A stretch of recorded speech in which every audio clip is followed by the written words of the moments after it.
Hey guys, hope you're well. Welcome to another edition of Kettlebell Sport Talk. This has been a long time in the making, let me tell you that.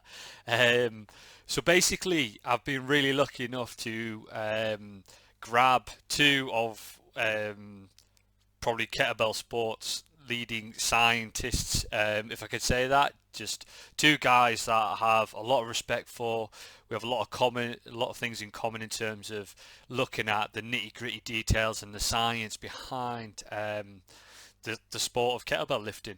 So in this episode, we just chatted, we just let it flow. It was a really fun episode just to sort of see where it see where it took us. Really, we were sort of banding ideas back and forth, agendas. Should we do this? Should we do that? And in the end, we just sat there like three guys and just shoot the breeze kind of things. It was really good. So we kind of got everybody's take on how they see things from a scientific point of view. So James was talking about some of the stuff that he's been doing with force plates and revisited some of the research that he did when he did his research projects for Snatch. Eric chatted about some of the work that he did on the Turkish get up, but how he approaches things more from a medical standpoint in terms of movement and not loading guys before they're even ready to put their arms above the head if they're not quite there yet. Um, and myself just talking about my latest bits of research into knee angles and the correlations between counter movement jumps and kettlebell jerk. And in between that, we just really just shared some really cool stories and just it was just for me personally, it was a really fun episode to record, and hopefully you guys feel the same. Hopefully it's a little bit of easy listening. This will be hopefully the first of many sort of the kettlebell sport talk science stuff. I know me and James have done them before, but we're looking to try and make this a little bit more of a regular thing. Just looking at some of the latest research that's being carried out, not necessarily in kettlebell sport, but in other areas of physical preparation and strength and conditioning and sports science, and how we can try and implement these lessons and learnings into our kettlebell sport practice. Because in terms of research in the West kind of thing, research is still relatively new. We're still sort of scratching the surface of kettlebell sport, and that's not going to pick up anytime soon. Although there is more research getting done, there's still not going to be loads getting done time and time again because it's just such a niche thing. So it's going to take passionate people, scientists like ourselves, to just get amongst it and try and push hard and try and do all the work that we can, and hopefully it'll help coaches and future generations within the sport. So we sort of jumped into this conversation fairly quick, and I was a little bit slow off the mark, so we lost a good few minutes of good conversation. I was just getting that engrossed in it because we kind of went from 0 to 50 straight away. So we sort of jumped in a little bit later. But hope you enjoy the episode, guys. Hope you take a lot from it. If you've got any questions around it, feel free to reach out. And if there's anything else that you want us to chat in future episodes in terms of the science part of kettlebell sport talk, then feel free. But just rest assured, we are back. I will be getting back into kettlebell sport talk mode now that everything's sort of settled down, and hopefully we can make sure we continue to get some awesome guests. If we can't get awesome guests, I'm sure I can ramble on and you guys can make the most of it whatever you can. Okay guys, so let's just jump straight in. So this is Kettlebell Sport Talk Science with James Ross and Dr. Eric St-Onge. Hope you enjoy, guys. See you soon. Our kettlebell sport may not necessarily have that chronic high training load in their past, so it might take some time for all those things to develop in the athletes here in the West. And you know people don't understand, it takes time, and you're not going to have that linear progression. So you might get overzealous at first and try to, go faster and faster, and, injuries happen. And that's kind of what happened to me also in the past before I knew anything about this type of stuff. So yeah, I kind of learned from personal mistakes with regards to that. Yeah, it's really interesting, isn't it? Because I think people just kind of find the sport or just fall into it. That's just my observation. It's kind of not something, obviously, because it's relatively small. So people end up trying to crowbar their own strengths whilst ignoring their weaknesses to fit a specific modality of training sort of thing. So it's like, well, I was a really strong rugby player, so do you know what? I'm just going to pick up the heaviest bells I can possibly can, and I'm just going to grind it out for as long as I possibly can as well. And that's kind of what I see quite a lot of. They're trying to crowbar their strengths into certain things, and it's just a recipe for disaster. I think I was really lucky.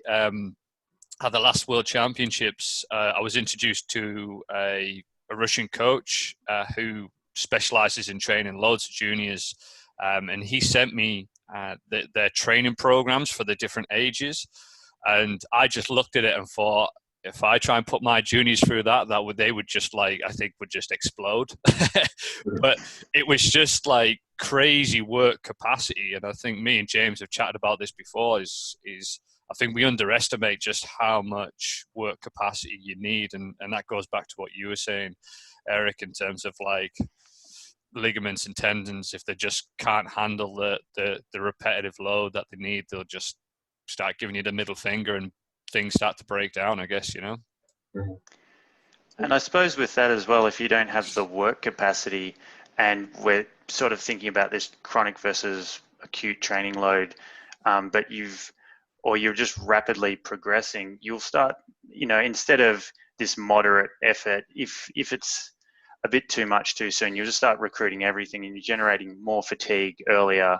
One thing I find interesting also, if you take your sort of rugby player or your, say, strength person that comes to kettlebell sport, maybe they recruit more of their anaerobic system to kind of get through it, and more of a muscular effort, as opposed to using their flexibility and just technique and endurance. Whereas maybe someone with less strength and more endurance, they're more likely to start with lighter weights and build up in a better manner, potentially, as long as they have, I suppose there's pros and cons. Maybe they don't have the underlying strength, but hopefully that sort of makes sense. But you see, like you said, people trying to just force their way. Like, some people don't even want to use 16s when they start training. They just want to go straight to 24s because they can press them 10 times. So surely they'll be able to jerk them for 10 minutes. That's kind of their logic. Yeah. Yeah, it was funny. We were running we've got like a grassroots thing in the UK, which is really cool.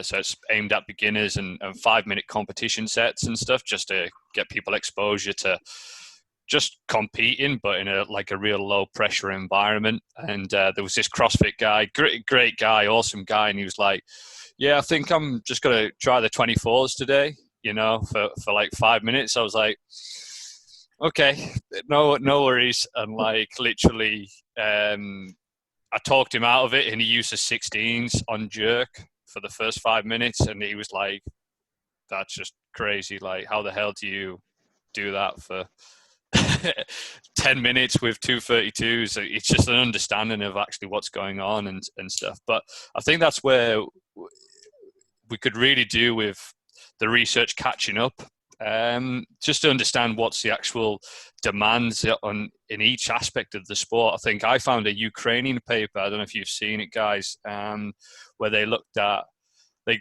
kind of got some normative data on elite lifters from guys who are in the military, but obviously these guys are just training every single day, so there's a lot of variables. But they were generally looking at the differences between 3-kilometer run, chin-ups,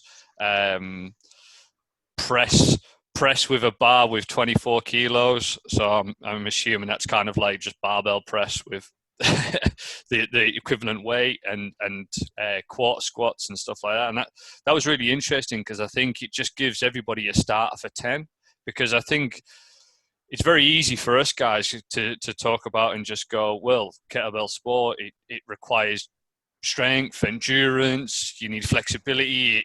It's like this magic pill that makes you this all-round complete athlete. But it's kind of like, well, how strong is strong? How high does your endurance need to be? How good does your flexibility need? And I think this would be where it'd be really useful for some of this research and the data to catch up and just have people's expectations of where it needs to lie, just to try and get some good results in the sport, if that makes sense, if that's even possible, because everybody's so unique in their own ways as well, you know.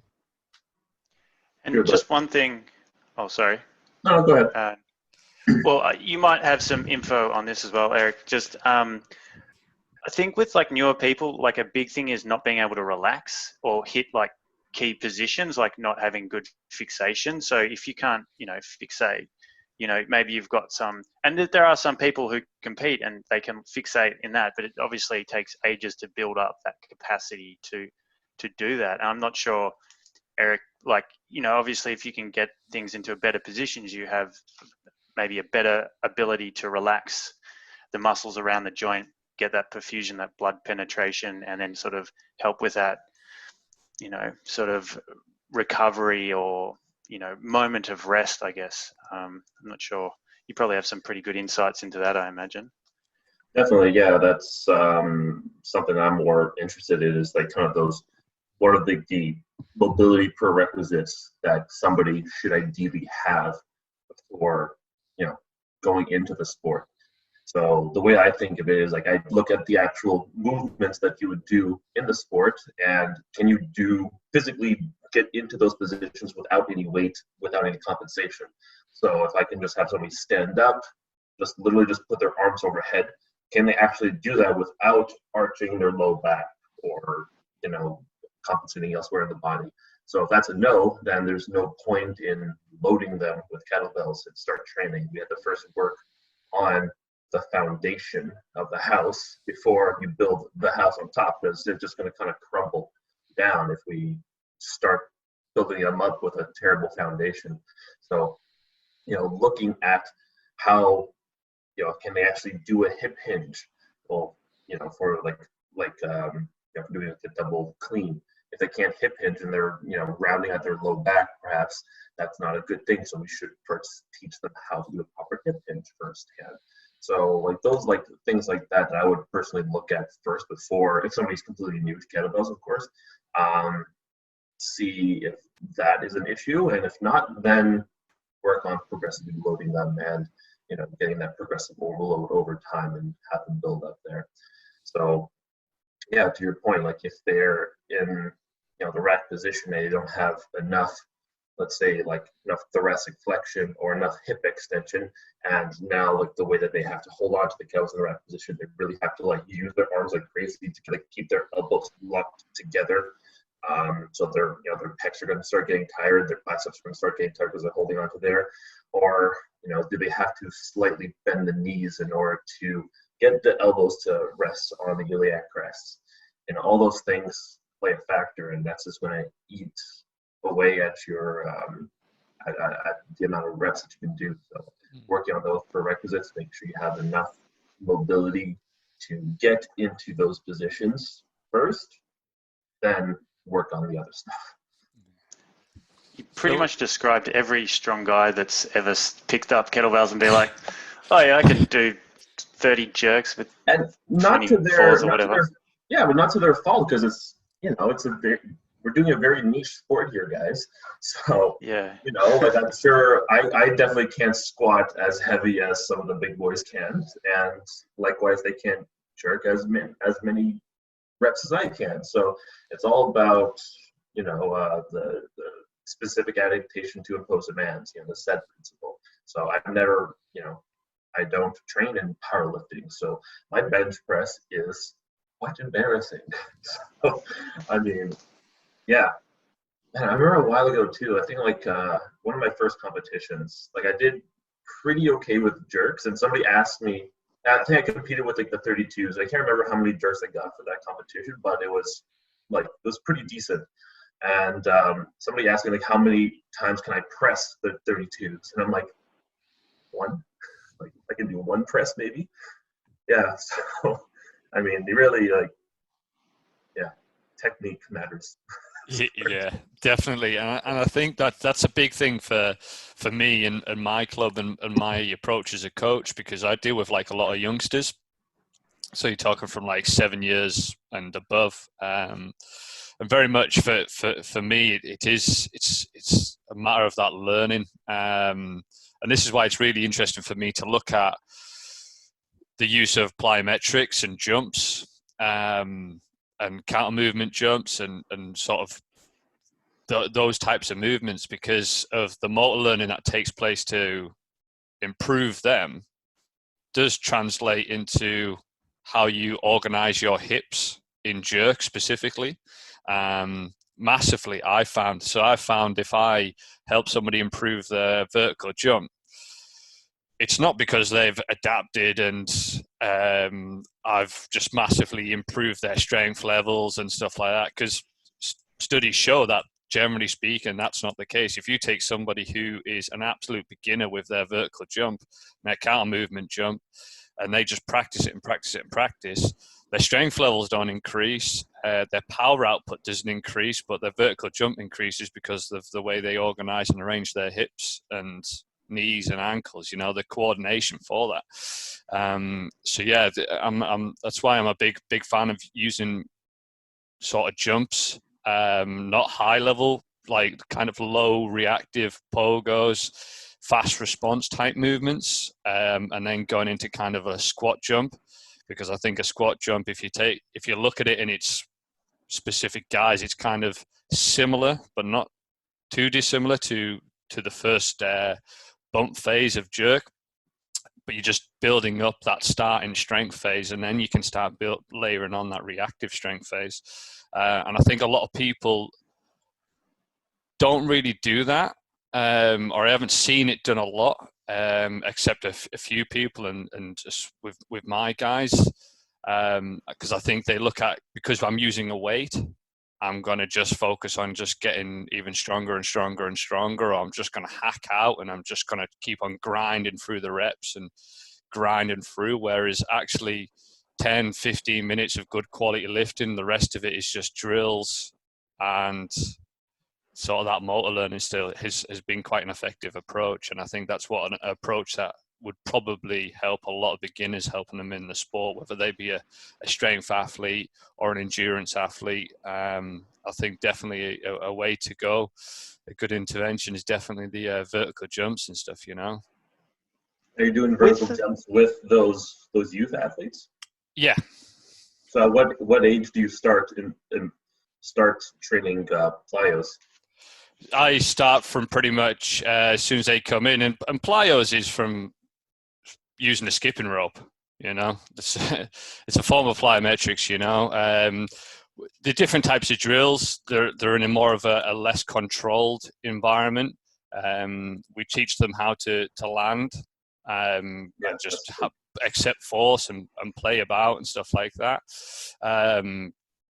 And they pick it up so quick. You just take a open skill, close it up a little bit, and then the penny drops a little bit, and how they can translate it into other stuff, and then it just goes. So with our kind of little lifters, this is what they're called in the club, and this is our youth program. They pretty much will go from like 3 pogos then into a bottom of a squat as quick as it possibly can. So really looking at that kind of force acceptance, and we just play about with it, and we just continually just progress them up right the way through that.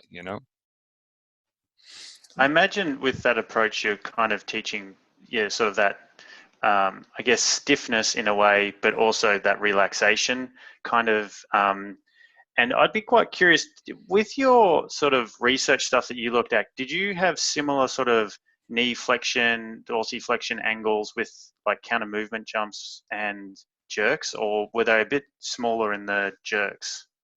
Or it depends on the individual. So it was all dependent on the individual. So the first bit of research was kind of looking at, does the counter movement jump height correlate to kettlebell jerk performance.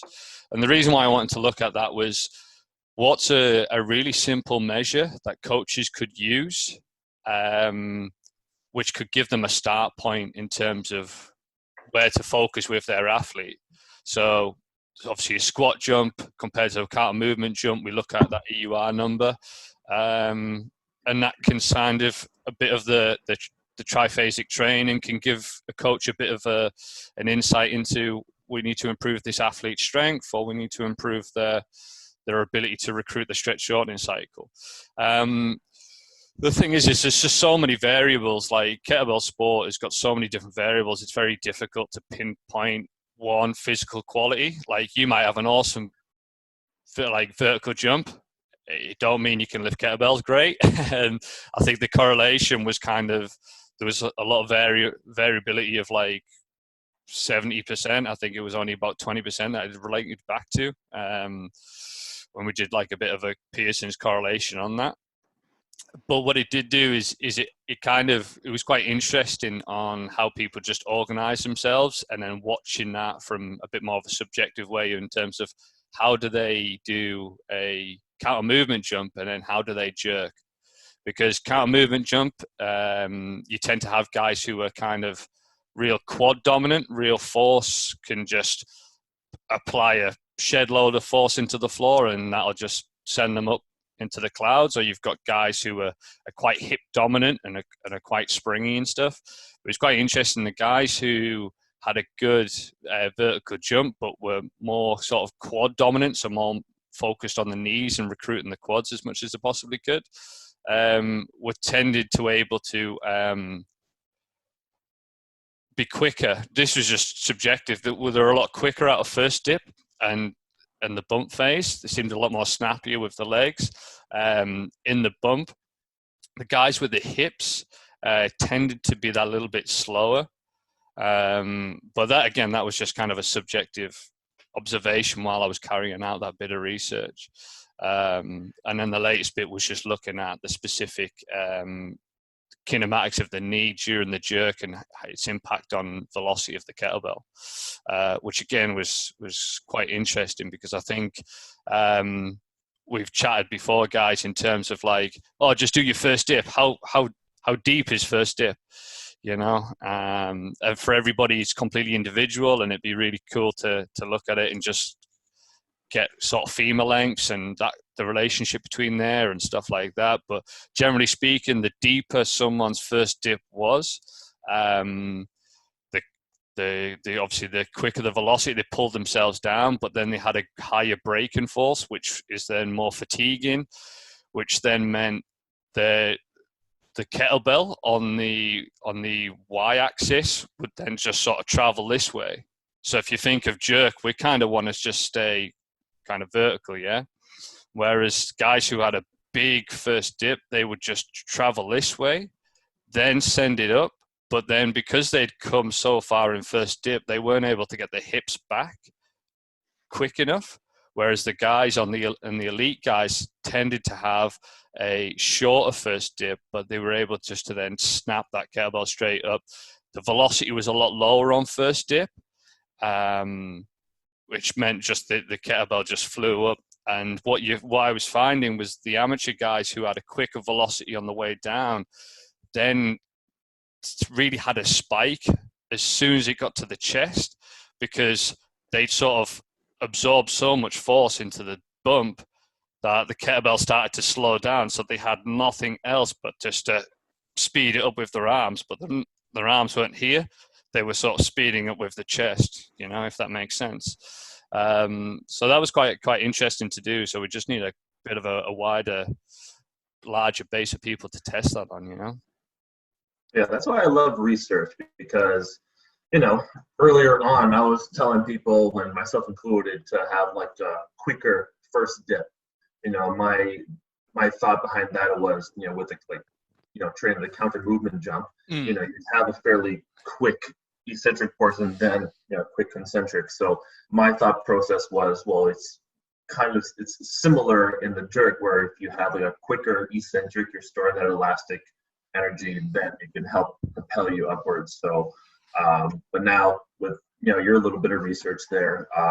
It's making me kind of rethink and kind of experiment otherwise. So that's why I love research, because, Yeah. we are all in this together, and you do the best with the information that you have on hand. So now this is new information, and now, you kind of adjust course as you go along. Like me as a sports chiro, like there's research being published every single day. So, it's whenever there's like a new paper that comes out, you kind of take it, you digest it, you kind of experiment with it, so to speak. But things evolve. We don't do the same thing in clinical practice that we did 20 years ago because of the evolution of research. And so I think that's pretty awesome. And to one of your other earlier points that you had mentioned too, when you're kind of looking at, can you use the counter movement jump as an indicator of, like performance in kettlebell sport? And even one of the earlier things that you talked about too was like just collecting normative data. And I think that's really one of the key things here, is collecting normative data over a long span of time, and ideally retesting those same individuals, because we don't know what are good markers or good indicators of performance. So I've been working with our national climbing team for the last about 3 years, roughly, within the organization. And just earlier this year at our selection camp, we actually started, taking normative data. So we actually did a couple of circuits, not circuits, we had, test stations where we test certain things. And that's just kind of the first step of getting a bunch of data and seeing how this data relates to their performance on the wall. So like right now, I can just look at any one or two people, but without the ginormous pool of data that we would ideally need, and that you would need in this particular situation, it doesn't, you can't really know for sure if that's, a good thing that they have a lot of shoulder internal rotation, or if it's not. It really quite depends. So I think with kettlebell sport, it'd be great if, a bunch of us can get on the same page and go to competitions and actually set up a couple of stations and test people, at the competition, so you can get 30, 40 people all at once, and then collect that data over time and see if there are any correlations between vertical jump or, range of motion or whatever to performance. That's why research is so bloody hard and takes so damn long. I like you say, I think it's a tough one. I mean, and I wish, hopefully people will appreciate it after this is when I was doing the velocity stuff and the kinematics of the knee, literally each data set for every 10 reps on just the knee angle alone was 1,500 sets of bits of information. So that's just for 10 reps, so when you're when you do, and that's just for one person. So when you're trying to get this information, I hope people appreciate just how hard scientists have to work. Because I got all this information, looked at it, and it was just like a scene out of Rain Man, just all these numbers just coming at me, and then I had velocity data, and I had but it was just numbers. It was just 0.144 and stuff. It doesn't just spit it out in a lovely, beautiful number that'd be just fantastic and go, all right, great, the optimal angle is this, away we go, guys. It was kind of oh man, I'm gonna get married to Excel and just I can definitely relate to this. My for my master's, on my second paper, so I got 12 lifters and we did 6-minute sets, and I had, for every second, I had 1,000, I had force plates sampling in 3 directions at 1,000 times a second, and then I had the infrared cameras at 250 hertz. So it's for 6 minutes, there's 1,250 bits of information across, a wide range, and then just working the information out from there. And I just wanted to touch on a couple of points, and I think for all of us, norms is like a huge thing. And this is something Steve and I have been talking a lot about. And so I've got force plates now at my gym. So what I was planning to do this year was go around to competitions and actually collect some data.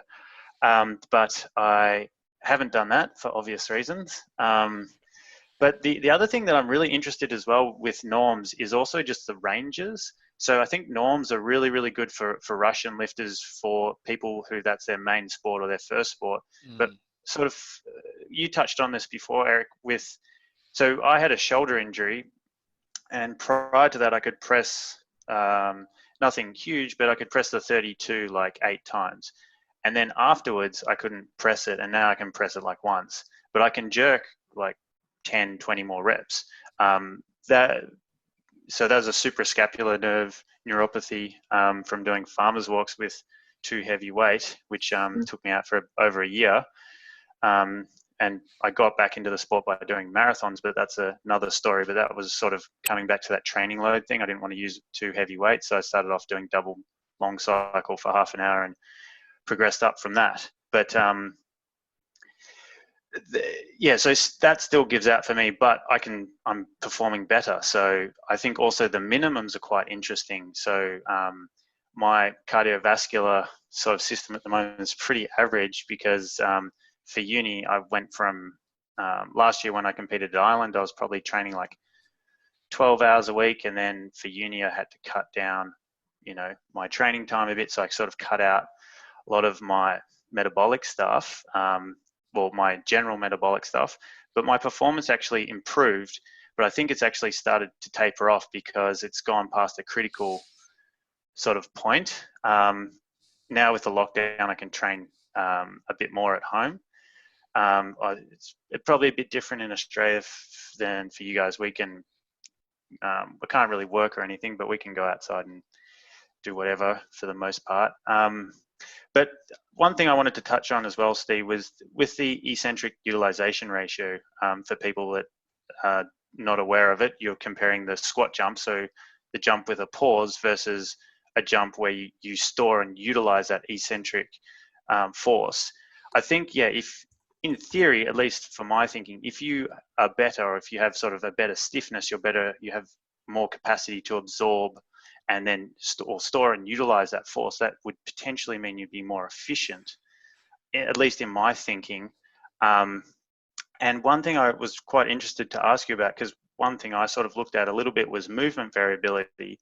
And I know you didn't directly look at this, but over the course of a longer set, I'm not sure if you have any particular experience with this, but I'm sure you do, but would you recommend people keep their first dip short to try and utilize that, stretch shortening cycle, and then increase the second dip? Or do you think, obviously, if you increase the depth, you have greater time to apply force on the way up? I'd be curious to get your thoughts on that. Yeah, it's a good question, and I think I always look at, I compare it to the elite lifters, and I also compare my own feelings and how I feel towards the end of a set, and generally what happens. So what happens as I get more fatigued, my first dip becomes larger, but this then means my second dip becomes shallow, which means I'm just not getting under the bells I just can't get under them as well as I can. So then my triceps end up blowing out, or my traps are, and I end up doing this dodgy thing when the kettlebells are here, and I'm pulling all sorts of weird faces and stuff. But for me, I compare it to, what's the difference between an elite 5K runner and a sub-elite 5K runner? Like, physiologically, they're pretty much exactly the same, strength levels and everything else as well. It's the guys, the elite guys are the guys who can just sustain their same sort of technique, and there's not much variance in the technique for longer periods, because that increases their economy. So for me, you want to be just trying to sustain that reflex for as long as possible, and obviously that's going to come down to your endurance levels and everything else like that within that, just being able to handle that load. Do you think strength's an important one with that, being able to decelerate it quicker as well? Like, I'm not sure if you looked at strength or stuff like that. No, I didn't. I don't have the exact strength numbers, but I did look at a paper in Olympic weightlifting which looked specifically at the jerk, and generally speaking, exactly the same as ourselves. What the guys found was guys with greater knee flexion, their braking time, there was a lot more variance in their braking time. So because obviously amateur lifters, they weren't able to hit that sweet spot consistently. So their braking time would then increase, which then meant they would just have to power up more and use it, and they weren't able to hit the lifts. They were just comparing successful lifts and unsuccessful lifts. So for me, I look at that and I just go, well, how does that relate to kettlebell sport? Yes, we're doing it in the endurance, but again, it's kind of the same, isn't it? If we're sort of changing the braking, if we're changing our angles with massive variance, then surely we're going to be increasing the braking force, if that makes sense. You know, it's kind of like driving a car. If you want to just keep it in as economical values as possible if you're driving across country, so you don't want to sort of hit the throttle, then brake because someone's in front of you, and then hit the throttle again and then brake in front of you. You kind of just want to stick to that lane and just try and stay as kind of faster speed, but you're not having to brake and accelerate time and time again. And I kind of look at that with kettlebell sport as well. So the guys who can kind of maintain that sweet spot for a lot longer are the guys who are going to have the greatest results. But again, that's just my view and trying to look at the pieces of data that I've got and the research that I've done,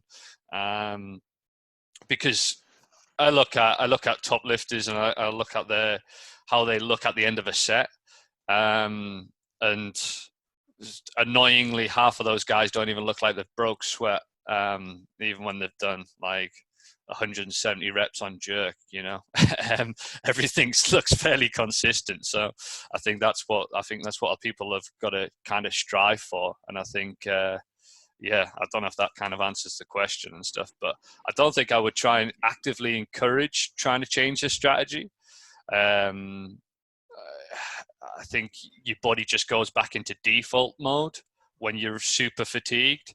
So I think in your training process, if you try and make your default mode as reactive and more reflex based as possible, then when you are super fatigued, then it'll just keep on reverting back to that. I think something like the opposite happens with me at the end of a long set. Like you said, your second dip tends to get more shallow. For me, it gets deeper, because what I try to do, I try to get the drive phase to do the vast majority of the work. So I'm trying to be as explosive as I can to get the kettlebells up. So that I don't use my arms nearly as much, so that by the time I need to go to the second dip, I don't need to go down quite as low because it's already been propelled most of the way. So I noted that for myself, towards the end of at the end of a longer set, if I'm getting tired, I'm not quite as explosive, and my second dip tends to get much more deep. And I find that is particularly fatiguing for me. So I think that's interesting how we kind of have a little bit of the opposites going on here. I think what that does for me, from my point of view, is when I'm getting tired, I think it's my experience, but you kind of, as you're starting to get tired and there's still time on the clock, you're thinking, okay, I've got to push harder here. So generally what happens is you start to tense up. So then you increase the velocity of the bell as you pull down, which as you increase the velocity, your first dip gets even deeper. And for me, the deeper that goes, you have less time to get those hips back. But again, that's just something I'm kind of aware of. But it goes back to what I've seen with the amateur lifters in terms of like they try and put so much bang for buck in loading up that first dip to get as much in the bump phase, but it's actually holding them back, if that makes sense, because they can't get under the bells as quick as they possibly can. So I think that's where mine definitely comes from as a fatigue.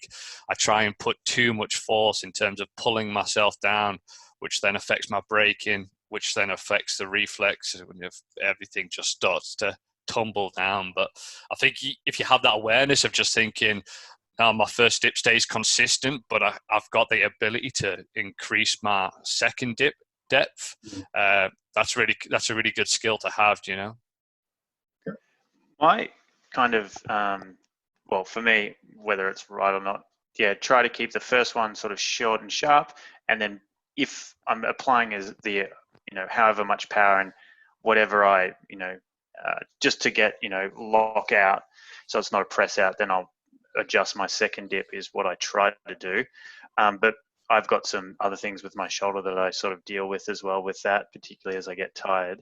But I was quite interested, maybe this is more just a question, because all this stuff just creates more questions, I'm sure, for all of you guys, is that, like for people, if they shorten up their first dip, or at least the knee angle, does that mean that they get a greater contribution from their thoracic spine? Because that might be like something that I suppose it's an individual thing, but maybe people don't have a good rack position, so they're not transferring that force up through the chain very well, or some people do. But and over time, obviously, your rack position will get better, and maybe that means you can use your thoracic spine more, and that helps. I'm not sure if you sort of took a bit of a note of that, and I know that you probably didn't measure that because that's a bit of a nightmare to measure. But yeah, nobody wants to measure that one, unless Eric does. I wanted to.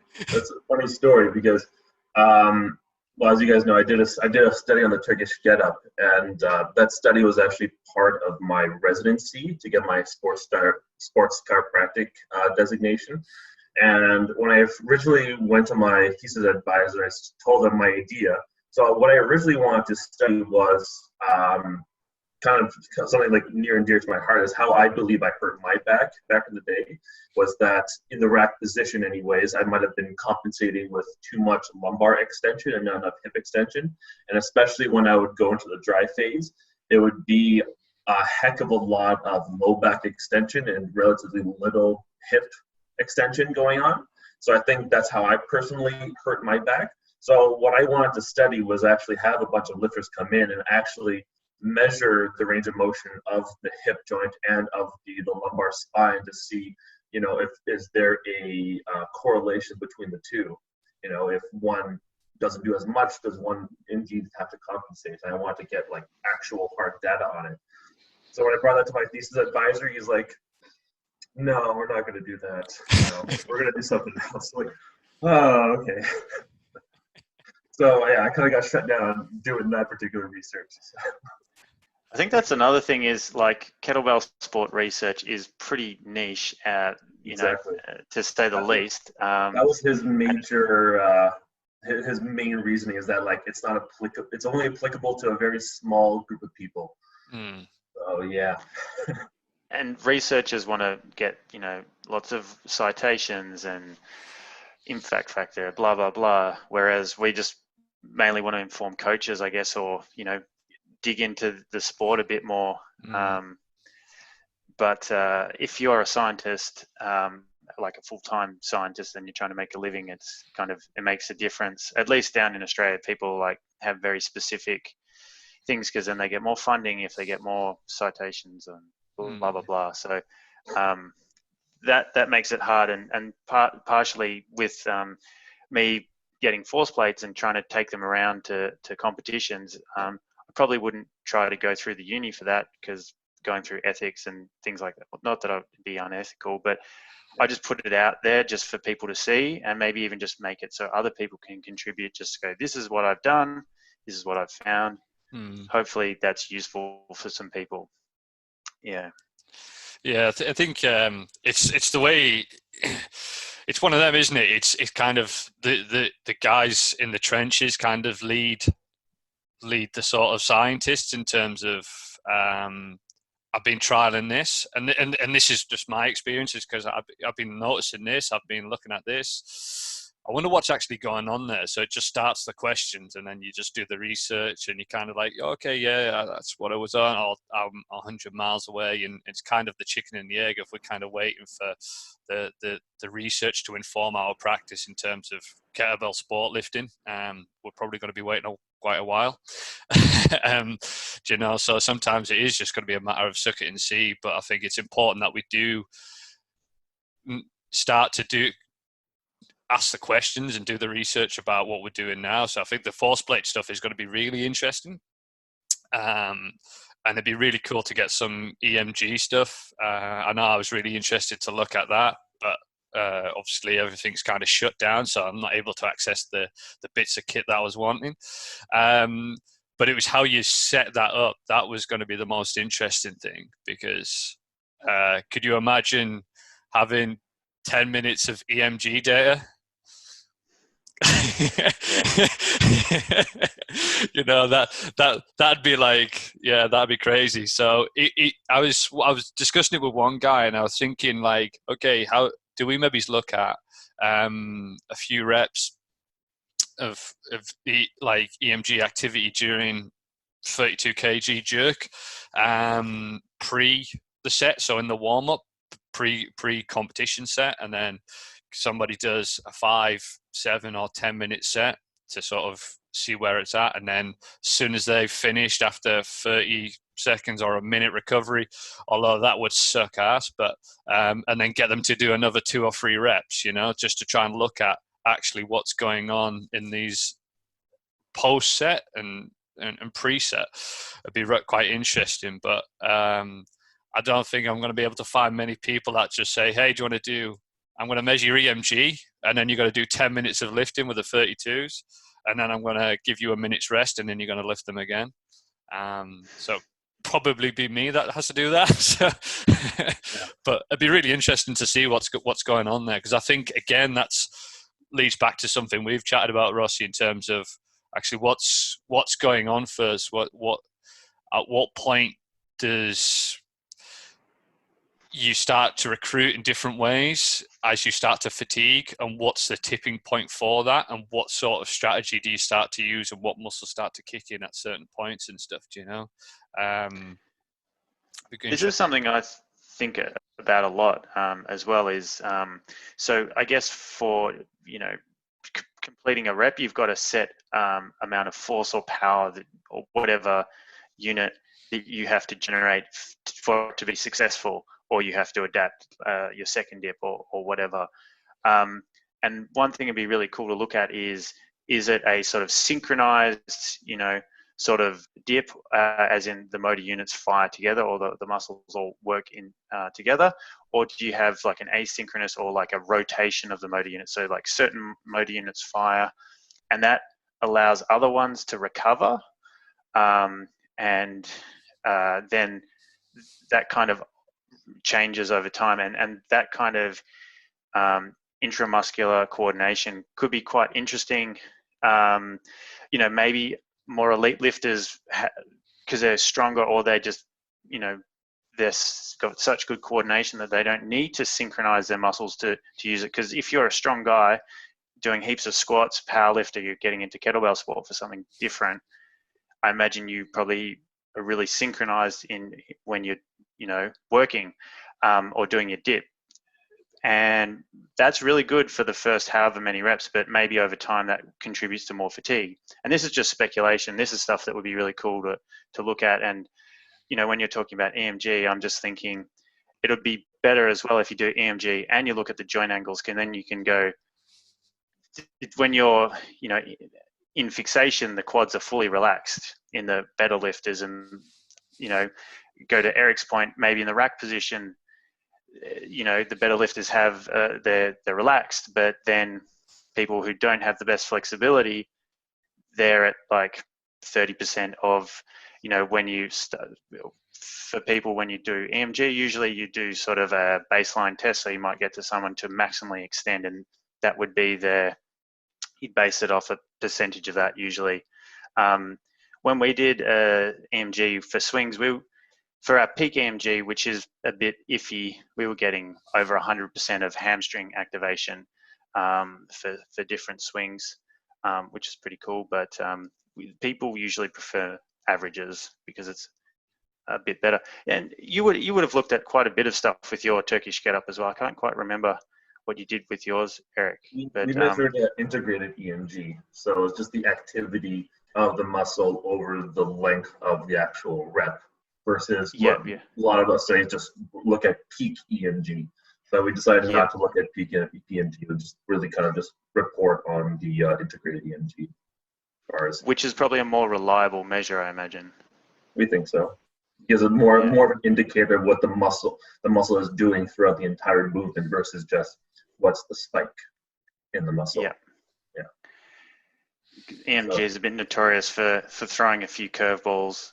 For sure, and I mean, and since we're talking about EMG, I mean, we all know that needle EMG is by far more reliable than surface EMG because skin slides, skin moves, and especially since, we're looking at a movement where it's like a heck of a lot of range of motion, it might not be quite as reliable in certain degrees of range of motion, depending on where you have the pad placement. So, it's one of the reasons why for us anyways, I really wanted to measure serratus anterior activity in my study, but I couldn't do it reliably. There's a study that we found that was just like comparing surface EMG versus needle EMG for serratus anterior activity, and the surface EMG was just completely unreliable. So that's why we can't do that. We don't have access to the needle EMG, and especially with Turkish get, like, it just didn't work. We couldn't do that stuff. So that's also a bit of a limitation with surface EMG for sure. And like everybody, you have to shave the skin. Everybody sweats differently, so that interferes with how the instruments pick up. There's going to be some noise interference, and it's very cumbersome to do a move correctly with all that gear on you. Like it's people don't realize it's a lot of cables kind of flopping all around you. So that's going to affect probably how you perform the movement itself, and that plays into the movement variability. And kind of going back to movement variability, it's interesting because if you look at let's say like a baseball, like a pitcher, I think we probably seen a lot of these things online, but like they're variable. Like they're not robots. They don't perform the exact same trajectory each and every time. It's slightly different, but the end result at the end when they throw the ball, that tends to be a little bit more reliable, but everything else here tends to have some fluctuation. So with kettlebell sport, I mean, we're talking about like first dip depth and things like that. Like, can we have a little bit more variability there? But when it comes time to lock out, at the end of like the second dip, are they, relatively more reliable? Has like everything kind of come together in that, nice crescendo of movement, so to speak. Yeah. So that's another question, like, do we want more variability? And we look at a lot of other sports, there tends to be more variability, and that tends to be a good thing, really. So I don't know. It's one of them, isn't it? I've used it many a time before. It's kind of okay. You've got 4 or 5 different world champions, world record holders. They all have unique and different techniques. Which one's the most efficient, or which one's the best? It's whatever works for you. Do you know? Highly personal. It was kind of interesting in terms of when the velocity profile of the bell was spat out in terms of the sub elite and the amateur lifters, in terms of the amount of movement on second dip compared to the elite. That's obviously that requires a little bit more, and I think obviously that's where you want as little variance as possible in that. because of the amount of work that's going on to stabilize in second dip and stuff like that as well, you know. So, but yeah, it's one of them. You got some guys who look really inefficient, but yet can still crank out 100 reps and stuff like that. And you just look at Fuglev and his ridiculously strong technique, but yet still cranks out over 200 reps on snatch and stuff like that. And you're thinking, how the hell? Yeah, totally. You know? Yeah, so with one of my studies, what I thought was quite interesting is we looked at some movement variability stuff, specifically looking at the kettlebell. Again, yeah, the intra movement variability between the guys was all different, and everyone sort of had their own unique signature, I guess you could say, on how they did stuff. And there was some variability throughout the lift, but the least variable position was that endpoint in fixation. So from the front on view, there was the least variability, which I thought was quite interesting because I guess that's relevant for the sport. And yeah, it's quite interesting because movement variability, for most sports, like you were saying, Eric, the endpoint variability, or like where you contact, you know, in golf, there's so much research on. When I was looking up trajectory and movement variability, it's just all golf, stuff like that.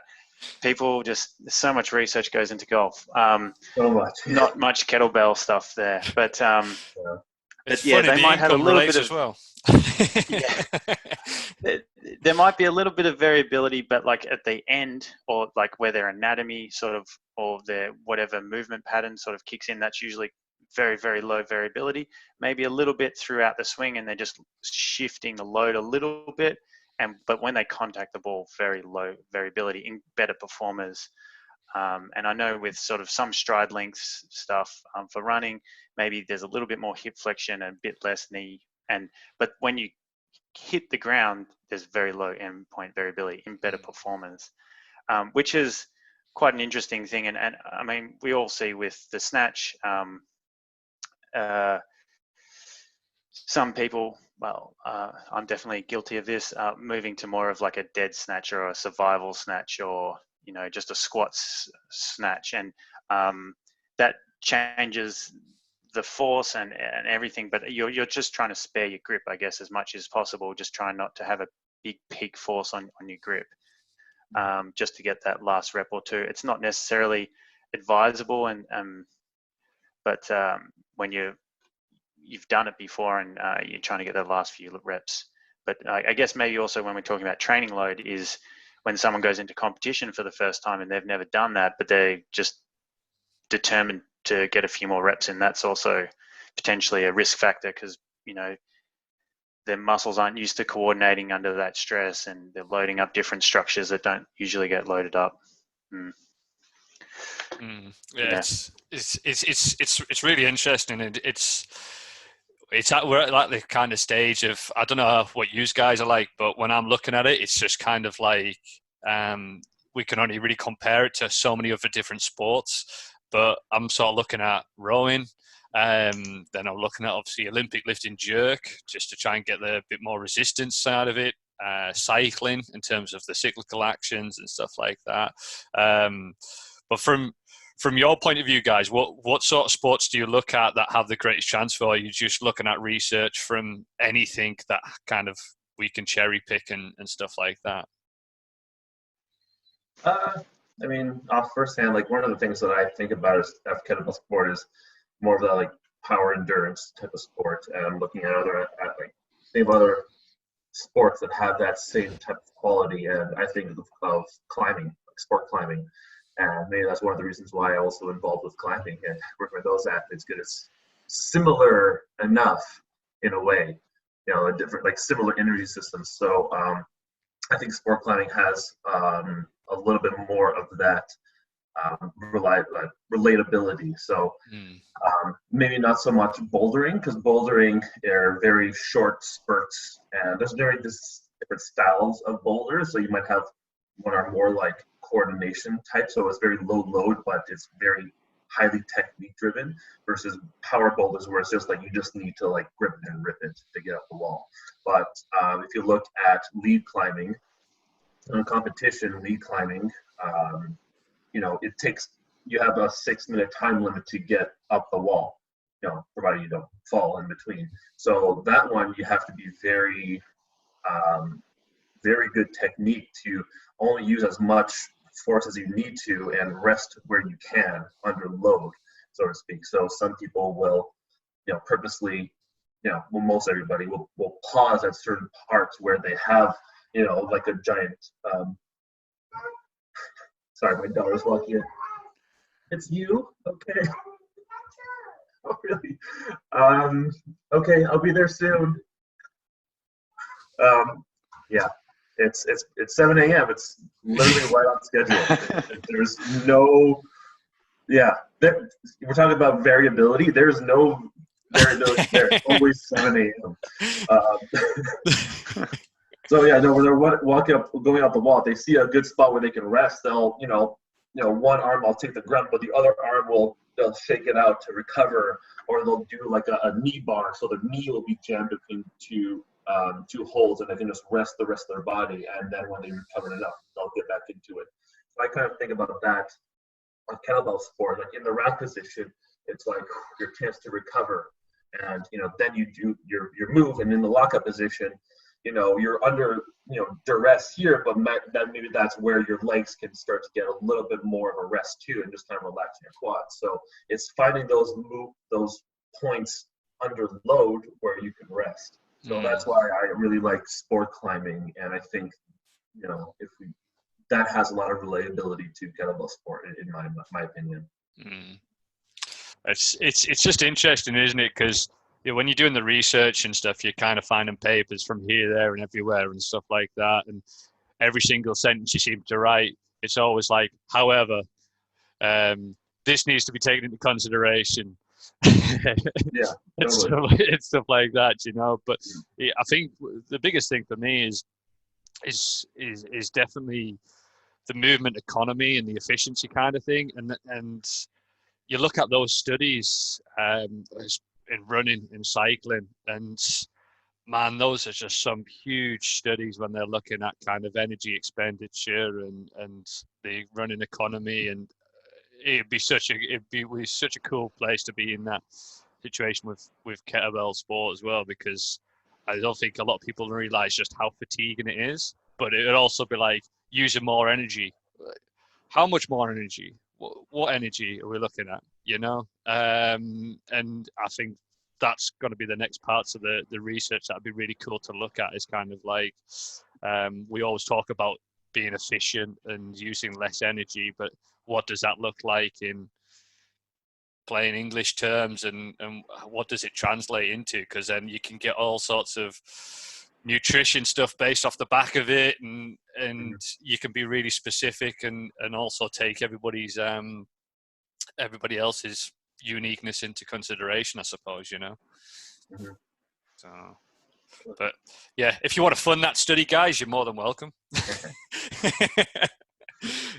But no, I think we've touched on some pretty cool things there. I don't know if you guys have got anything else to share on sort of where your research is going, or what your sort of next plans are with the kettlebell sports science type of stuff. I don't know if you want to share any of that. Well, for me, just going back to what we were talking about before, I just try to think about central and peripheral adaptations. And you kind of talk about rowing or sports climbing. I guess if you think about peripheral stuff, you've got that contraction, but you're still trying to work and having moments of relaxation where you can get that blood penetrating into the muscle, or the perfusion, etc.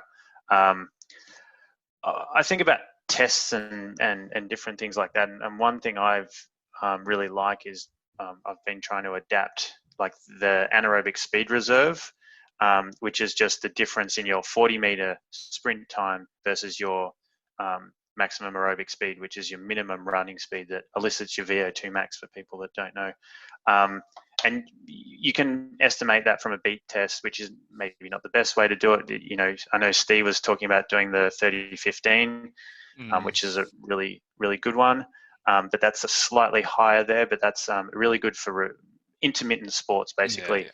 But there's so much we can learn from and try to adapt to that. And what I sort of try to think about with that is, your 10-minute pace or your consistent pace, which is within the context of the set. I guess it's kind of irrelevant, its relationship to VO2 max. It's more about your relationship to your performance, I guess, and then your capacity to sprint on top of that. That just reflects your anaerobic capacity. Of course, when you're cruising along, you're using both aerobic and anaerobic qualities, but that's something that I try to think about. Not sure if I'm going a bit off topic with that one, but yeah, that's. I really like that, and I think it was Gregor had done something a while ago with like the kettlebell bleep test and stuff. I don't know if you guys have come across that. It was quite a cool little thing, but it'd be interesting to look at that and just see how that does correlate over and stuff. But yeah, the energy system development stuff is really interesting, because I think for me, like running bores the living daylights out of me. Like it's just it takes a lot of mental effort for me to get out and run. I do it and I feel the benefits of it, but yeah, if I could try to play about with mass a lot more, just in terms of my aerobic development, and I try and kid myself that VO2 max isn't an indicator of top end performance because there's so many other variables. But I think that's just giving me an excuse not to do as much cardio work. Maybe that's just me. But yeah, it again, it comes back to, is it your energy, the efficiency of your energy system, the efficiency of your strength levels, your flexibility, and all of these things. Which one takes priority? And again, that's so unique and individual, but it'd be really cool to which one has the biggest indicator and the biggest impact on your performance. For sure. So. Well, I guess when we've established the norms for different weights and stuff like that, then we can, everyone can do the tests and go, well, I'm lacking in this area, or I'm really good in this area, so I just change my training according to that, which no doubt will be around soon, I guess. Probably not, but yeah, I'm working on that. It's a study of one. Yeah, just need a whole bunch of those. No, but that's been really cool, guys. That's I've really loved that, and hopefully we can do this again and chat more science and try and help the kettlebell community. And I don't know if we've probably just confused a lot more people than help them in this one, but hopefully the next time we can be a bit more, no, this will definitely help you if we can even prove that. Try our best there. Yeah, definitely, man.